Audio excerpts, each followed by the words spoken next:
Assalamualaikum warahmatullahi wabarakatuh. Halo teman-teman, jumpa lagi bersama Asih Ngawi. Nah, kali ini saya mau berbagi pengalaman ya, bahwasanya apakah kerja di Singapura ini kita harus mempunyai berat badan yang ideal? Oke, sobat kalian yang penasaran, simak videonya dan stay tune terus.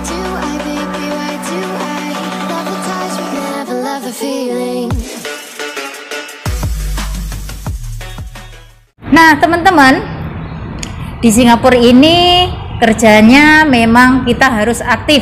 Nah di sini apakah untuk bekerja di Singapura harus memiliki berat badan yang ideal?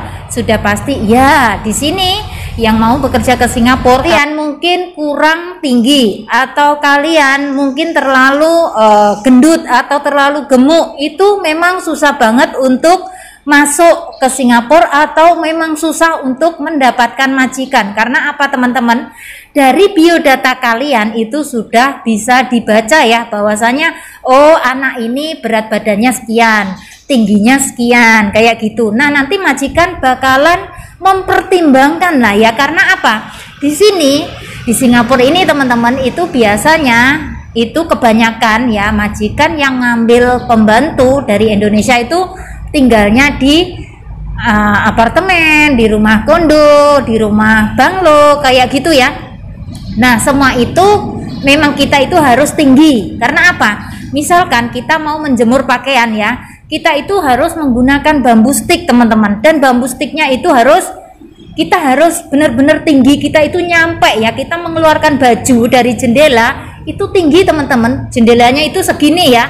Kalau saya berdiri, padahal saya ini di sini tingginya itu 157 dan berat badan saya di sini 50 kilo, kadang ya 51, kadang turun lagi 50, kadang 52, nggak tentu ya.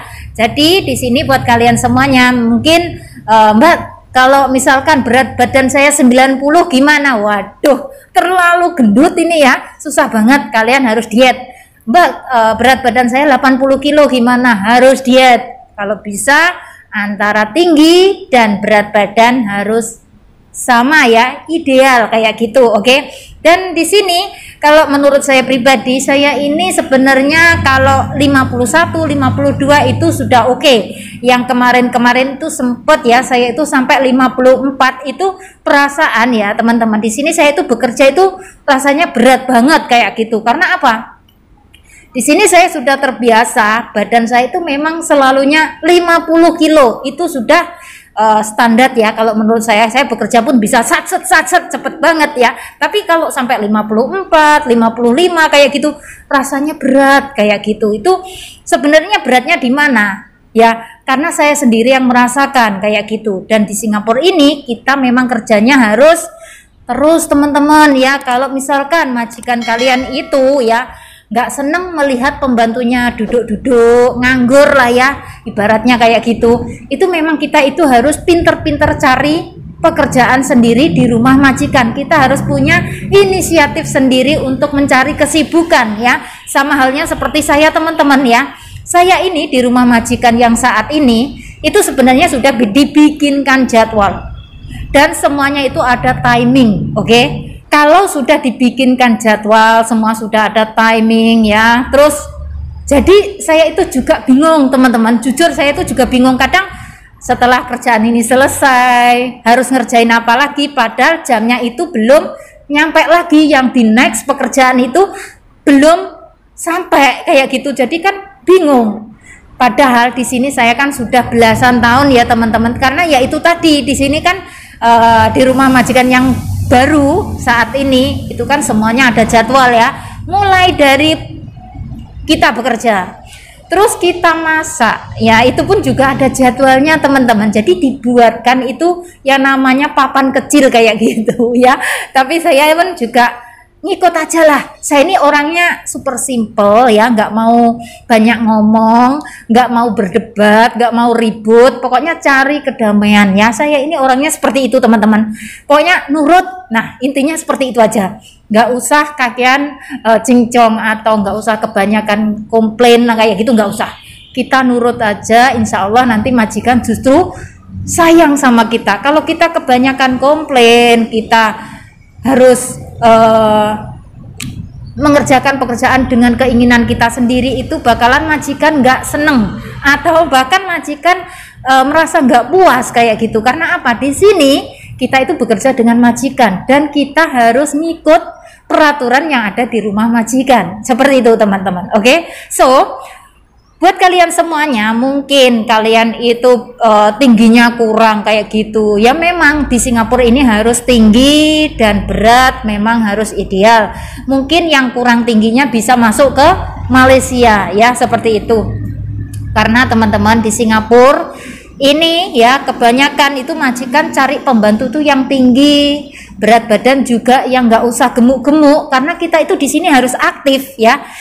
Majikan nggak mau punya pembantu yang gemuk, nanti tuh mengerjakan pekerjaan rumah itu susah ya, itu sudah pasti.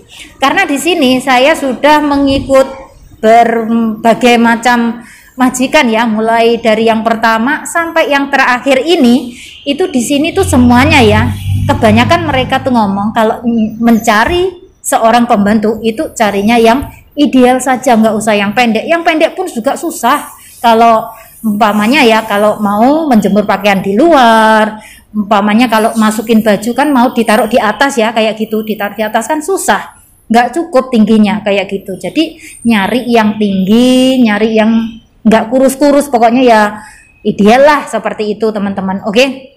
So, kalian nanti yang tinggalnya di rumah banglo itu ukurannya gede banget teman-teman ya. Rumah banglo itu kalau di Indonesia rumah yang ada di kampung-kampung itu loh teman-teman, itu gede banget ukurannya, dan mungkin itu bisa jadi tingkat 2, tingkat 3, dan mungkin itu ada anjingnya. Kalian harus tanya apakah punya anjing atau enggak. Dan di sini setiap saya interview dengan majikan saya itu pertama kali itu tanya apakah punya anjing atau enggak, karena di sini saya itu sangat takut ya teman-teman.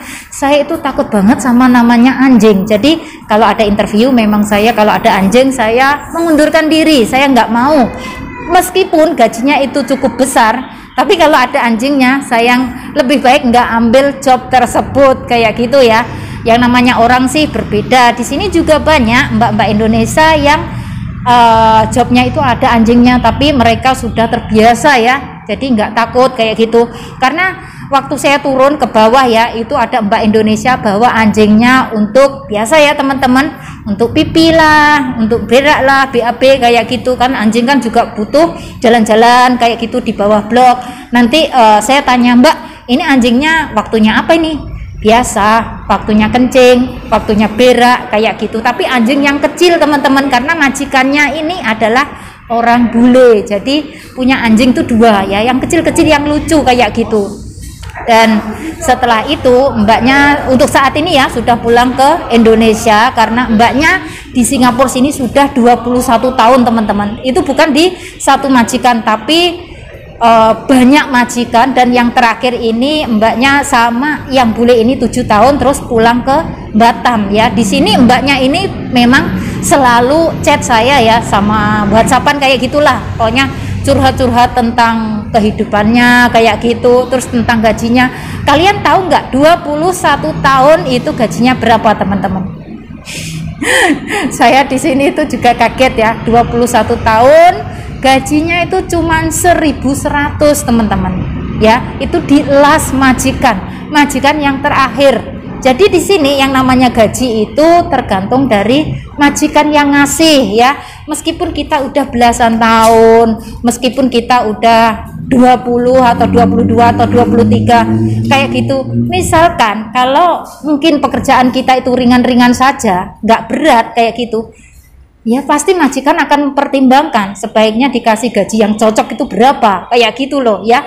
Jadi di sini buat kalian semuanya jangan kaget ya, misalkan yang sudah 8 tahun kok gajinya masih rendah, ya mungkin pekerjaannya itu enteng ya, pekerjaannya ringan-ringan saja kayak gitu. Mungkin yang baru 4 tahun 5 tahun gajinya sudah 900, ya mungkin pekerjaannya banyak, tinggalnya di rumah kondo, yaitu banyak pekerjaan karena harus membersihkan rumah 1, 2, 3, harus nyuci mobil, harus membersihkan halaman rumah ya, harus ngambil turun si anjingnya kayak gitu, terus belum ngurusin yang pekerjaan rumah. Nah, di sini buat teman-teman yang baru menemukan channel saya, mungkin kalian semua belum tahu ya, sebenarnya pekerjaan menjadi seorang TKW itu meliputi apa saja. Semuanya, Mbak, ya. Di sini kita ini sebagai TKW di Singapura ya. Misalkan job kita itu seperti halnya saya, jobnya ditulis ya menjaga anak, akan tetapi di sini enggak fokus menjaga anak. Kita juga harus membersihkan rumah, kita harus belanja, kita harus masak, harus gosok baju, harus ngosek WC.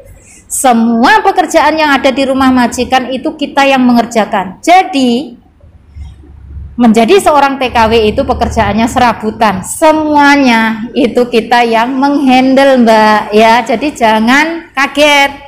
Sama halnya seperti kita bekerja di Indonesia ya, yang bekerja di Surabaya, Jakarta, tapi juga ini yang di rumah tangga ya, kerja di rumah tangga itu serabutan. Kita kerjanya di rumah tangga juga serabutan semuanya.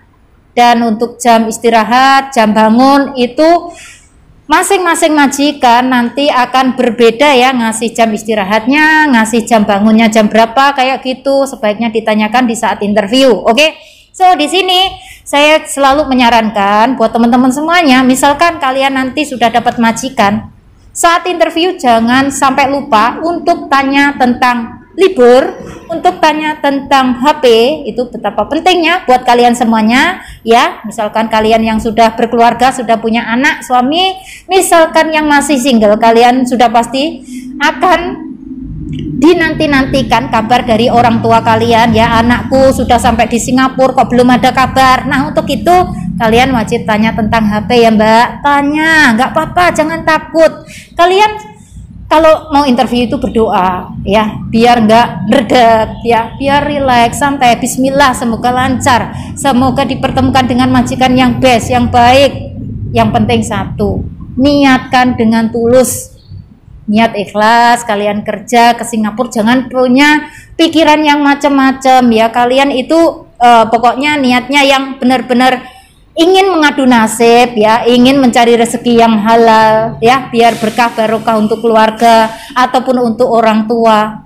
Nah, kalian tuh niat yang baik-baik, insya Allah akan dipertemukan dengan orang yang baik juga. Tapi kalau kalian niatnya sudah nggak karuan, nanti akan jadinya pun nggak karuan kayak gitu. Jadi di sini kalian saat interview yang tenang ya, bawa dengan tenang aja, berdoa santai kayak gitu. Tanyakan semua yang ada di pikiran kalian. Misalkan gajinya berapa, nah terima sisa potongan berapa, itu jangan takut teman-teman. Tanya itu lebih baik daripada kalian tersesat, daripada kalian nggak tahu apa-apa, daripada nanti kalian setelah sampai di rumah majikan, setelah kalian dalam waktu 1 bulan, loh kok saya nggak nerima sisa potongan, lah sisa potongannya kemana? Nah, sebaiknya ditanyakan, dan setelah dalam waktu 1 bulan kalian harus terima sisa potongan, mintalah sisa potongan tersebut ya. Karena apa? Kalau kalian pegang uang dolar teman-teman, di sini kalian bakalan lebih semangat lagi dalam bekerja. Akan tetapi kalau kalian nggak memegang uang dolar, kalian nggak merasakan, wah ini jerih payah saya selama 1 bulan, meskipun saya masih dalam tahap potongan gaji, itu nggak apa-apa. Karena yang saya alami sendiri ya teman-teman, waktu saya pertama kali datang ke Singapura ya, di tahun 2004-2005, saya itu terima sisa potongan itu berapa coba? Hanya 5 dolar teman-teman. Itu saja senengnya minta ampun. Ya Allah, 5 dolar, tak hitung-hitung ya, 5 dolar waktu itu cruise itu hanya 5.400. Berarti kalau 5 dolar saya punya uang 50.000 something. Dan itu dulu ya teman-teman, saat ini sudah berbeda. Saat ini sudah banyak ya, kalian bisa menerima lebih dari saya. Oke. So, jadi di sini buat teman-teman semuanya, misalkan kalian nanti sudah waktunya menerima sisa potongan, ya harus diminta. Jangan malu, jangan ragu, ataupun jangan sungkan ya. Itu hak kalian, kalian wajib meminta, nggak apa-apa. Dan di sini yang namanya majikan itu nggak berhak memegang gaji kita. Oke, itu sudah ada peraturan dari MOM bahwa yang namanya gaji harus dikasihkan sama pembantunya setiap bulan. Dan mungkin ada juga yang harus tanda tangan ya, tapi di sini teman-teman di rumah saya itu nggak perlu tanda tangan karena majikan selalu transfer kayak gitu. Karena di sini saya kan sudah punya bank POSB ya, jadi nggak perlu tanda tangan lah kayak gitu. Kalau yang dulu-dulu itu harus tanda tangan teman-teman, karena saya kan belum punya bank POSB ya. Kalau sekarang mah langsung transfer. Terus di situ saya juga dapat email pemberitahuan bahwasanya gaji sekian sudah ditransfer sukses kayak gitu. Terus tinggal ngambil ke ATM-nya seperti itu loh teman-teman. Oke. So di sini buat kalian semuanya, nanti misalkan kalian sudah terima gaji penuh ya, jangan lupa untuk buka rekening sendiri atas nama kalian sendiri. Betapa pentingnya buat kalian semuanya yang bekerja di Singapura kalau kalian itu sudah mempunyai rekening sendiri ya. Karena apa?